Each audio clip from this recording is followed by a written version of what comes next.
नमस्कार दोस्तों, एक बार फिर से आपको आपके YouTube चैनल में आपका स्वागत है। अगर आप इस चैनल पर नए हैं और अगर आपने इस चैनल के कुछ वीडियोस देखे हैं, पसंद आए तो कृपया लाइक कर दीजिएगा और इस चैनल को सब्सक्राइब जरूर कर दीजिएगा ताकि समय-समय पर आपके समक्ष और भी बेहतरीन वीडियोस बनाने का हमें मौका मिलता रहे। दोस्तों, माननीय सुप्रीम कोर्ट की एक 16 सितंबर की जो जजमेंट्स आई हुई हैं, तो हम एक जजमेंट को देखते हैं इसमें क्या आया हुआ था। देखिए, एक जजमेंट है, ये रिपोर्टेबल जजमेंट है 16 सितंबर 2022 की। ये एक रिपोर्टेबल जजमेंट है और ये सिविल अपील 6523 ऑफ 2022। देखिए, इस जजमेंट में क्या था कि यहाँ पर जो अपीलेंट है वो एक एम्प्लॉय थे, उनको जो है इंजरी हो गई थी during the course of their जो काम करते समय, ड्यूटीज करते समय, तो उनको कॉम्पनसेशन है वो अवार्ड की गई थी। जो कमिश्नर एम्प्लॉयज कॉम्पनसेशन होती है उन्होंने उनको अवार्ड की गई थी कॉम्पनसेशन।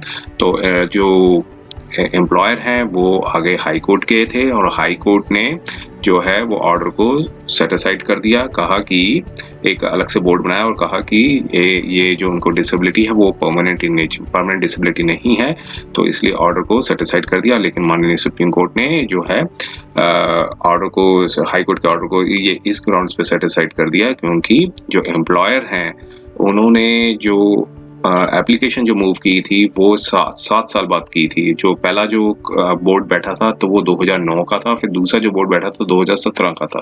तो मीन टाइम उन्होंने कहा कि जो कॉम्पनसेशन है वो ऑलरेडी जो एम्प्लॉय ने ऑलरेडी 50% विड्रॉ कर ली है, तो इसी ग्राउंड्स पे जो है जितना अमाउंट ले लिया गया है तो उसको फुल एंड फाइनल सेटलमेंट मान लिया जाए। तो आइए इसके फैक्ट्स को थोड़ा सा देखते हैं क्या था इस फैक्ट्स में। देखिए, जो अपीलेंट वर्सेस रिस्पोंडेंट है, सिविल अपील है 6523 ऑफ 2022 और रिस्पोंडेंट को एक कंस्ट्रक्शन टेक्नोलॉजीज प्राइवेट लिमिटेड है। और यहाँ पर ये देखिए, ऑर्डर को चैलेंज किया गया था, हाई कोर्ट ऑफ दिल्ली के ऑर्डर को चैलेंज किया गया था फर्स्ट अपील।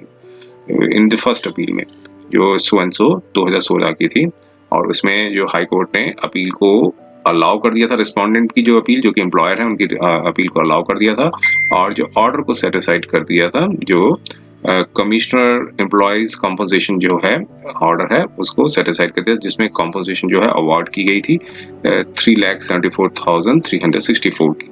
तो जिसमें अब इंजर्ड एम्प्लॉयज हैं उन्होंने ये प्रेजेंट अपील फाइल की है सुप्रीम कोर्ट के सामने।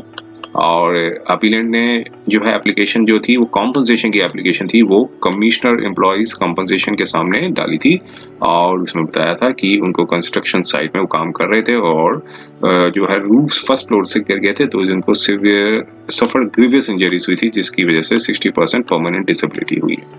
और फिर जो डिसेबिलिटी सर्टिफिकेट था वो 2009 का था, जो कि एक civil surgeon medical officer Patna के थे, उन्होंने पटना के हैं, उन्होंने मतलब बताया कि जो डिसेबिलिटी है 60% डिसेबिलिटी है जो कि एक्सीडेंट से हुई है। और फिर इसके बाद रिस्पोंडेंट एम्प्लॉयर ने डिसेबिलिटी सर्टिफिकेट को मतलब डिस्प्यूट किया और जो कि 13 सितंबर 2009 का था। फिर उसमें बताया गया था कि 60% जो है डिसेबिलिटी सर्टिफिकेट में जो डिसेबिलिटी बताई गई है, तो जो लर्नड कमिश्नर एम्प्लॉयज कॉम्पोजिशन जो अवार्ड की है, जो कॉम्पोजिशन जो है परमानेंट डिसेबिलिटी को कंसिडर करते हुए 60% पे कर दी गई है। और फिर उससे डिससेटिस्फाइड होके जो कमिश्नर एम्प्लॉयज कॉम्पोजिशन है जो उन्होंने 3,74,000 की थी, वो जो परमानेंट डिसेबिलिटी की जो थी उसको प्रेफर किया हाई कोर्ट के सामने। हाई कोर्ट ने जो है एक बोर्ड कंस्टिट्यूट किया और एग्जामिन किया और एग्जामिन करने को कहा कि जो परमानेंट डिसेबिलिटी क्या है, अपीलेंट की क्या है। और ऑर्डर जो आया 21/3/2017 का जो हाई कोर्ट का ऑर्डर आया, और मतलब उस ऑर्डर में डायरेक्शन दी गई मेडिकल सुपरिटेंडेंट हॉस्पिटल को कि वो मेडिकल बोर्ड है वो कंस्टिट्यूट करे, एग्जामिन करे पेशेंट की डिसेबिलिटी को। और मेडिकल बोर्ड ने सबमिट किया, अपनी रिपोर्ट दी 2017 की 9 नवंबर 2017 की। उसमें कहा कि अपीलेंट को कोई परमानेंट डिसेबिलिटी नहीं है। तो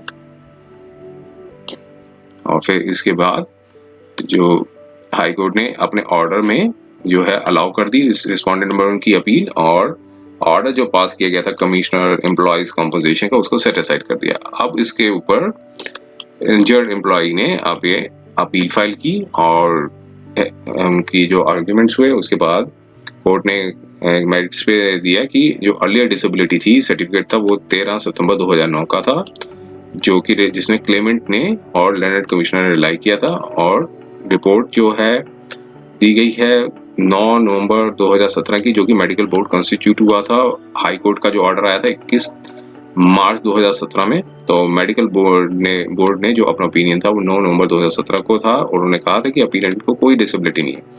तो यहाँ पे एट द सेम टाइम यहाँ पर ये नोट किया जाता है कि जो डिसेबिलिटी सर्टिफिकेट जो civil surgeon medical officer Patna के हैं, उन्होंने जो है वो 2009 में दिया था, और मेडिकल बोर्ड कॉन्स्टिट्यूट हुआ था pursuant to the order of High Court examined by the injured after the period of 9 years के बाद हुआ था, क्योंकि 2009 का था पहले, अब 2017 के बाद अप्रोक्सीमेटली जो है वो 9 years from the date of accident से के बाद हुआ है। तो एट द सेम टाइम अब यहाँ पर हाई कोर्ट ने देखिए ये कहा कि जो एम्प्लॉयर ने कोई एप्लीकेशन मूव नहीं की कमिश्नर एम्प्लॉयज कॉम्पोजिशन के समय कि वो कॉन्स्टिट्यूट करें बोर्ड को, और जो इंजर्ड को एग्जामिन किया जा सके बाय द मेडिकल बोर्ड। तो ऐसे में एम्प्लॉयर को एक रिक्वेस्ट देनी चाहिए थी बिफोर दी कमिश्नर और एम्प्लॉयज कॉम्पोजिशन को एट अर्लीस्ट अपॉर्चुनिटी, जितना जल्दी से हो सके उसकी अपॉर्चुनिटी को देनी चाहिए थी। तो वी कंसिडरिंग द फैक्ट कि appellant did suffer the injuries due to fall at the attempt, उसके वजह से देखते हुए कि 60% जो है अर्निंग कैपेसिटी हुई है डैमेज, तो it may not be that nothing was awarded to the appellant. तो ऐसे में कोई देखते हुए कुछ अवार्ड किया जाना ठीक नहीं होगा। तो साथ में बताया कि जो हाई कोर्ट जो अर्लियर ऑर्डर जो पास किया था हाई कोर्ट का, जिसमें 7,52,471 डिपॉजिट किए थे रिस्पॉन्डेंट ने, अपीलेंट ने ऑलरेडी 50% जो अमाउंट है 3,76,236 जो है वो विड्रॉ कर लिया है। और हम ये ओपिनियन देते हैं कि जो अपीलेंट जो है इंटाइटल्ड है 3,76,236, जो कि कॉम्पोजिशन विद इंटरेस्ट के साथ है, जिसने अपीलेंट ने ऑलरेडी विड्रॉन कर लिया है, तो उसी से उनका जो जस्टिस है वो बनेगा, कंप्लीट होगा। और इसी ग्राउंड पे अपील सक्सीड होती है। इम्पीच्ड ऑर्डर जो हाई कोर्ट का उसे क्वैश कर दिया गया और सेट असाइड कर दिया गया, और अपीलेंट को जो है वो इंटाइटल है 3,76,236 towards the composition and interest of the disability suffered by, तो विच जो कि उन्होंने ऑलरेडी विड्रॉन कर लिया। और जो रिमेनिंग जो अफोर्सेड अमाउंट जो विड्रॉ कर लिया अपीलेंट का, वो एक full and final settlement claim का होगा towards this composition with interest for the disability जो सफर की है। और जो बैलेंस जो अमाउंट है जो लाई कर रहा है हाई कोर्ट और कमिश्नर के साथ, वो विड्रॉ कर लिया जाए बाय द रिस्पोंडेंट एम्प्लॉयर अगर ऑलरेडी विड्रॉ नहीं किया है। तो ऐसे में जो है अपील को जो है अलाउ कर दिया। तो उम्मीद है ये वीडियो आपको पसंद आया होगा। अगर ये वीडियो आपको पसंद आया तो कृपया इसे लाइक कर दीजिएगा और इस चैनल को सब्सक्राइब जरूर कर दीजिएगा, ताकि समय समय पर आपके समक्ष और भी बेहतरीन वीडियोस बनाने का हमें मौका मिलता है। समय देने के लिए बहुत बहुत धन्यवाद।